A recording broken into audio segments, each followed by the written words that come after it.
House of Cain, Den of Wolves, Chapter 5, Episode 2. The Pack. Running with the wolf pack, turning into a wolf. Best of all, turning into the head wolf, the alpha. No other decent stories exist. Margaret Atwood. We arrived separately about a mile upwind of the ranch that the werewolves called their den. The more I thought about it, however, the more I believed this was all a setup. The ritual, nothing more than a way to get us here, Dragomir and myself. Before Calvin could inform us, I turned and told everyone standing, waiting for him. They're already waiting for us. He walked up out of the shadows and nodded gravely. I hope you got some of that white man magic, because I smelled at least 13 different wolves. That damned witch and something else. And Jackson Cain, it's something I've never smelled before. He grimaced visibly. And the wolves have already shifted. They're ready for war. There will be no talk. What was the smell? Describe it. I had a terrible feeling.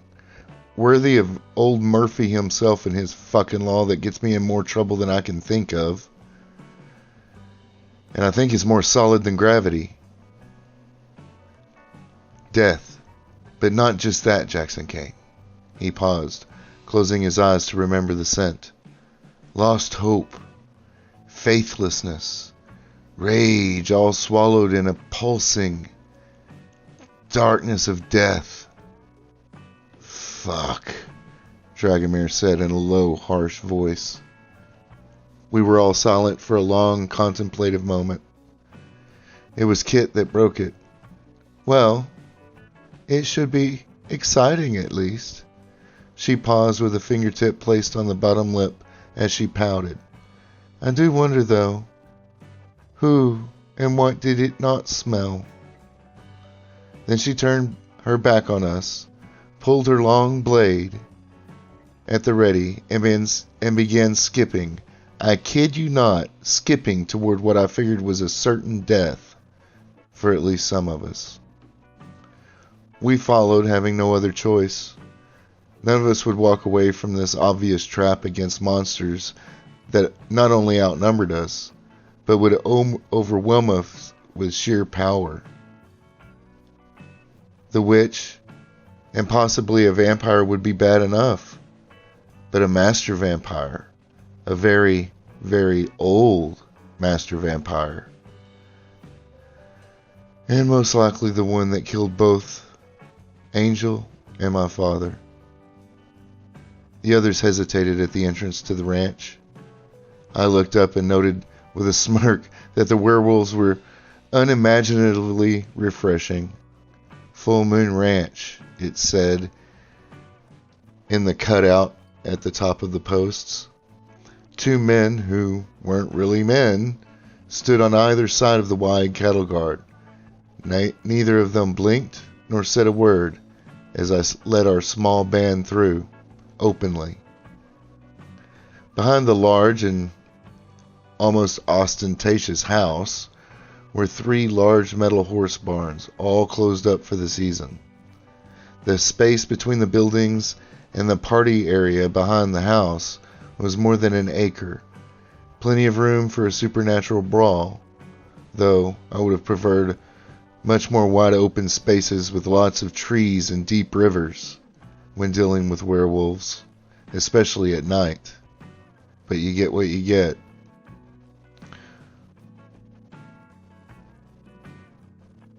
Werewolves, changed into their full wolf form, stood, in I kid you not, formation.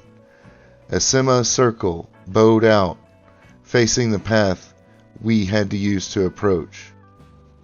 Standing about 15 yards behind the wolves were 2 figures, both cloaked. However, one that looked maybe female had her hood down. She was a bent and withered thing, old beyond her years, body that looked as if the youth had been siphoned away. She didn't look old, for her wrinkles weren't such that time had gradually aged them, but like it was shrunk and sucked and shriveled into such a state in moments. And she was obviously a Native American woman. We're gonna need some help, Mac whispered as I stopped 50 feet in front of the wolves and waited. Jackson Octavian Kane, a deep, booming voice called from behind the wolves. The other cloaked figure, I supposed. Yeah, that'd be me, I said. You left a calling card from the witches? I figured you wanted to talk, so here we are. The figure turned to the shriveled woman, who cackled in a phlegmy voice as slobber drilled down her chin and pulled on the ground in front of her. What these disgusting ladies do is of no concern to me or mine, the voice said, and I heard a note of humor in it. It was going to play with its food, it seemed. At any rate, I looked around and motioned toward the pack, them, and motioned at myself and my friends and said, You're here? We're here? Did you not want to say something? Maybe give away your master plan or pontificate extraordinarily for our behalf? If we just stand here, we'll all just look foolish. The cloaked figure seemed to grow in stature, even as he lowered his hood. What it revealed was nothing more than the face of a nondescript man. Average brown eyes, facial features that could have come from either southern Europe or northern Africa. The man's skin tone, unlike every other vampire I'd ever heard of or seen, was an olive tone, as if he just stepped from a Mediterranean garden. Yeah, I know vampires are supposed to be pale and seemingly lustful. This guy looked just like a guy. At least the bastard doesn't sparkle, I murmured. Showing up my face, I laughed, doing my best to hide the fear and make it merry, honestly tickle at the laugh. I hate to tell you about this, Vlad, poking fun at the Dracula persona, but impersonating a vampire? That just isn't a good idea. Jackie boy, he said, and I froze. I knew that voice. I knew the way he said that name. That man hated me. And I hadn't seen that face in a long time, so I couldn't place it. This wasn't a master vampire. This was a Kane. Encore Kane. My fucking grandfather. I'd only met the man once. He looked like anyone else, in point of fact. If you saw him on the street, even bumped into him, you would apologize. You wouldn't recognize him 5 minutes later. He was every man. Dull brown eyes, normal powdered brown hair, features no one could place on any known cultural category. They were so bland. Encore had come to the same little cottage Jackson now solely owned, to argue against continuing to teach me the way, that I was an abomination, that I should have been strangled in my crib. I am Kane, and you, Jackson, are linked through me with blood and bone and a curse from God, the figure said. I sighed. This again. When did everyone become so much of a control freak? I know who you are. Do you think he could trick me? Like I hadn't paid attention when I was a kid? The thing just stood there. Oh, I had no doubt what it was telling me was the truth as far as it knew. Whether he was the actual Cain, though, seemed really implausible. Or perhaps he had just taken it as his own persona, and the name Cain was just like the name John. We weren't talking about John the Baptist, but John Smith down the road. Yes, it said almost impatiently, so much so that I expected to see the creature glance down at its watch. You haven't put it together yet, have you? No, you haven't. I know what I know. You're my grandfather, Encore Cain. You went after a master vampire and was never heard from again. The Cain I think you're referring to died a long time before that. It just stood there waiting, like it expected me to take a leap of faith or work without knowledge it thought I may have had. What you looking for, Gramps? We don't have all night. A smile died on the monster's lips. The two things can both be true. I yawned. Are we talking metaphysics or dark matter kind of shit? Because I'd rather just listen to Confucius and get the dark shit out of it. Your father came to me like a sheep to slaughter, begging for his life with every willing step. He blubbered and offered both you and your unfortunate brother up for sacrifice, as your mother had once done. It told me in a cold tone. I think you misunderstand what a barb is, even if you just using it to paint a misrepresentation. I took 2 steps forward. What is your name, cursed one? It laughed. My name is Cain. It said, I've told you already. Well, we weren't just going to get anywhere with this. That was what I felt. Power. I felt his power. Felt that he was trying to do something familiar. Something that said family. You will come to me, Jackson Cain, even as your father has, even as all my sons have since I became. It said. I just stood there. No? You douchebag? The man's eyes went instantly from the nondescript brown they'd been before to deep and powerful crimson, his exposed skin going pale. You will come to me, Jackson Octavian Cain. I called twice, through blood and bond, the thing said. Even as he did so, I felt more power flooding into me, but not on any degree which it may have once done.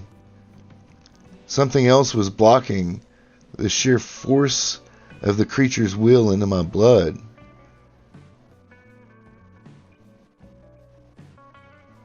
The only thing he had that really still connected me to him, if he was my grandfather. Yeah, old thing, I taunted. What else you got? Do you like pissing in the wind? 'Cause this isn't getting you anywhere. The thing pulled its hood back up and nodded toward me and said to the alpha wolf, kill them all. No. You must not. My mistress and her master requires these two, the witch said in a very odd, choking voice. The only acknowledgement the vampire gave to the witch was to, without turning his head, reach out and with one hand grasp and twist her head right off her body. Pop. Right off. Then he smiled at me as if he was sharing a secret. Not a poof to be heard, nor a blur to be seen. One instant he was there, smiling, and then gone. Dragomir! Calvin shouted as we all started moving. You must burn the witch's body, or we are in for a fight we cannot. He looked around. A bigger fight we can't win. Then the strangest thing happened. No shit, a puppy. No larger than, maybe 2 foot. I mean, like a 3-month-old puppy ran outside the house and put itself between us and the wolves. Is that a beagle? Mac asked, his voice incredulous. The little thing couldn't have been more than 3 months old. No, Kit said with a smile. That is not a beagle. Look, we don't have time for any of this. But even as I said it, somehow we did. The wolves had stopped just to watch the dog. Looked like a beagle to me. The brown and black saddleback, the white tip tail standing tall. Mac argued, and I glared back at him, just as Dragomir's spell ripped through the night in the form of a basketball-sized orb of fire that struck the body of the fallen witch bitch in true crematorium fashion. That, my friends, is a harrier, Kit said with a sharp nod. Okay, so a hare hunter instead of a rabbit hunter, I asked, now wondering why exactly the wolves were so trepidatious about a puppy that had until recently been in their very own house. At first, but what was done to them in the beginning was done by the old druids to fight the coming of the war on witches. They understood that a time would come when they needed protection from both men, like unto the Christians, who did eventually wipe them out, but also the threats of dark power upon the earth. The harrier was that vessel to fight in spirit the darkness that walks on the earth and physical threats in the physical world, small and nimble, just like me. She finished as the wolf's sole attention was still on the puppy. Dragomir motioned and headed into the house with Mac. The women had to be freed so they could make some choices of their own. I looked at Kit. She smiled back and nodded her head. And then I just ran, straight at the brutish, oversized timber wolf, pulling my new kukri blades from their whip-away sheaths on my back, and sprinted for the distracted monster, plagued by a tiny but brave hound. Kit ran at my side, her sword back along the line of her body in order to give her a clear sweeping motion once she was on the monsters. I ran headlong up to my fur up to my blades. I ran headlong into fur, all the way up to the hilts of my blades, just below the massive wolf's chin. That was way too easy, I thought, as I bounced back ready for another animal, my knives coming with me. Blood spurted out of the wolf's throat, but it slowed and ceased entirely as it began to change. And with that change, the mithril completely poisoning every cell in its body as it did so. Changing while any component of silver was involved was painful, and usually led to the death of the wolf trying such a thing. If it worked to heal any mortal wound, on the temporary side, the poisoning from the silver would go from a superficial one that is merely probably deadly, yet possibly survivable, to one that is in that has the poison in every single cell of their bodies. It takes longer, but in the end, the monster is just as dead. This thing had no fear. Either it never had a fear of death, or the fear of death had been taken away from it. As it entered its 9-foot-tall beast war mode, I don't know what else to call it,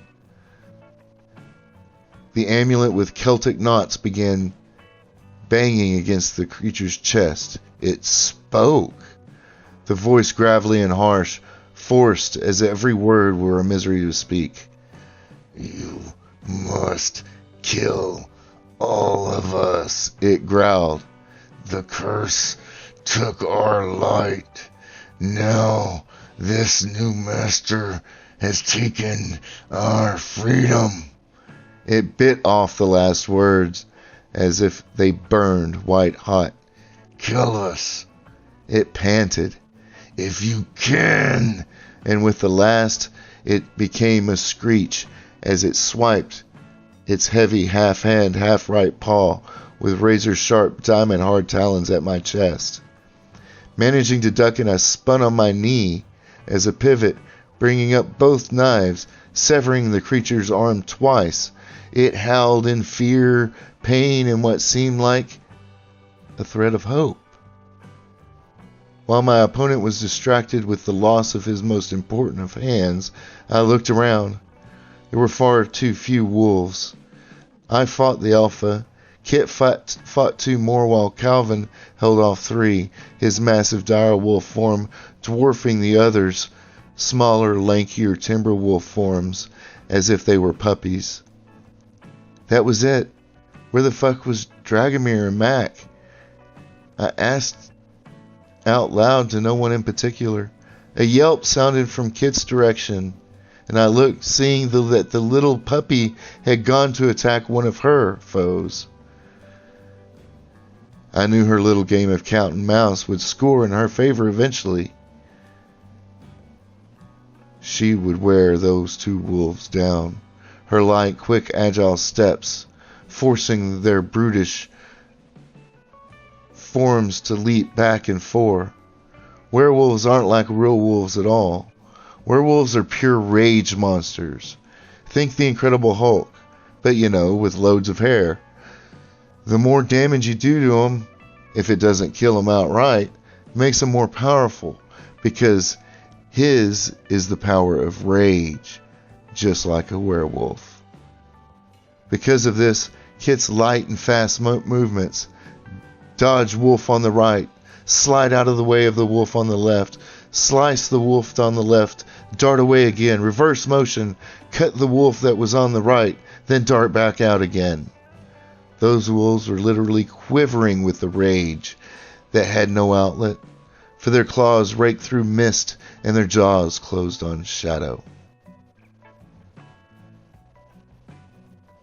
And then as Calvin Shadowwalker, dire wolf of the First People's magic, was a stark contrast.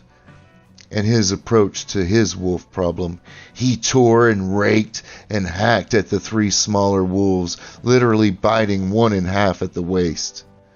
For a moment, I caught the sight of his massive form astride one wolf astride, while another tore at his hindquarters. I was about to leave the clearly insane alpha to bleed out or die of silver toxins in his own and go help the Shadow Walker, when something hit my right side so hard that I not only felt all the ribs in my side snap at once, but I heard it pop loudly in my ears, puncturing a lung and knocking me 10 feet away. The alpha hadn't stayed down, and I, as usual, wasn't paying any fucking attention. And here I was thinking that pup was our good luck charm. I coughed up fluid. a fluid I knew could only be blood. The monster, right severed arm hanging out awkwardly, pumping streams of red, syrupy fluid in the rhythm of a beat. As it began reaching for me, I heard myself use nearly the last of my air in my one good lung to say, "I fucking hope you never masturbate again, motherfucker." And then I spat. That was when, what my addled and dying brain could only interpret, a glowing blue mortar shell hit the wolf from the side, sending it flying. I lay there, my eyes squeezing shut of their own volition, just trying to concentrate on staying conscious. If I passed out, it was over. I was healthy enough, and I healed faster than most, so fast that most would think it was miraculous. But this much damage, I was just as mortal as the next guy. I needed time. Time I knew, with at least 6 wolves against 3, we wouldn't have. Not unless Dragomir-Mac came out of that fucking house. I knew I was about to lose my battle when the sound of fighting faded out completely. Well, that's it then. Game over. Whatever game the powers were playing. It looked like check for the black, with the white thinking over his last desperate move. That's when I felt it. The disgusting, yet comforting feeling of a dog licking your face. I tried gently to push the little guy far back, enough that my weary body could look at him. The tag on his collar said Aban in simple, flowing text. I heard running, and Kit was there with me. "What's the situation?" I coughed up more blood. "Only 6 wolves stayed, the rest are gone. They're all down," Kit said, checking over my body. We have to get to the house," I said, trying to pull myself to my feet. I didn't get very far. My head swam and I slumped back down. On second thought, I coughed again. "What's the diagnosis, Kit?" "This one is not a healer," she said, slipping back into her accent. "Her Jackson needs a doctor, or magic I do not possess." She became agitated. I'll be all right," I lied to her, and the rasp in my voice had to give it away. But she ignored me. Say whatever else you would about the she. They took duty and obligation seriously. She knew what I wanted. Nah, what I needed her to do. "Where's the engine?" I asked. "He's right here thinking we should hurry up. Find our accomplices and get out of here before something comes back." He looked around and then down at me. "We shouldn't have walked away from that. And wouldn't have if that vampire had taken the largest part of the pack with him. Go find Mac and Dragomir. I need a bed and a doctor." "Sure," Calvin said. "And don't ask for no healing tea or mushrooms. I'm not that kind of Indian, white man." And then in a more sincere tone he said, "We'll find your wizard and Mac. This one will leave your Harrier to continue to protect you," Kit said. It hurt to laugh, but Jekyll did try to escape. "Don't make me laugh," I grimaced at her. "That little thing?" "White man, that little thing ran and jumped, started glowing, and I swear to God, shot through that werewolf like a cannonball. The damnedest thing I ever saw. White man magic, must be." "Protect your spirit," Kit said, kissing me on my forehead before cleaning her sword on a hand towel she just happened to have with her. They left me there, waiting, while little Aban nestled up against me, his weight heavy, enough to make it too uncomfortable for me to pass out. And he started snoring after only just a few minutes. "My watch then?" I asked the animal. "Well, okay, I guess. Whatever you did to save my life must have tuckered you little brave little self out." Lightly stroking his pelt. "Go ahead. I'll be good for a while." I would be okay. This pup would be okay. But I regretted thinking. Such as Kit found her way back to me. Informed me that Mac was knocked out cold and Dragomir gone. Taken by the Lady of the Green herself, according to the women of the house. Okay then, I thought, just before blackness took me. They took my fiancé. They took my father. They would not take my fucking brother. Not without a fight. Here ends chapter 5 of The House of Cain, Den of Wolves. We hope you've enjoyed the program, and if you have, please like, share, and if you haven't subscribed yet, please do so. There's a button down in the corner. I really appreciate you all listening to these stories, and it really helps me to understand how well I'm doing. So please comment, and have a great day.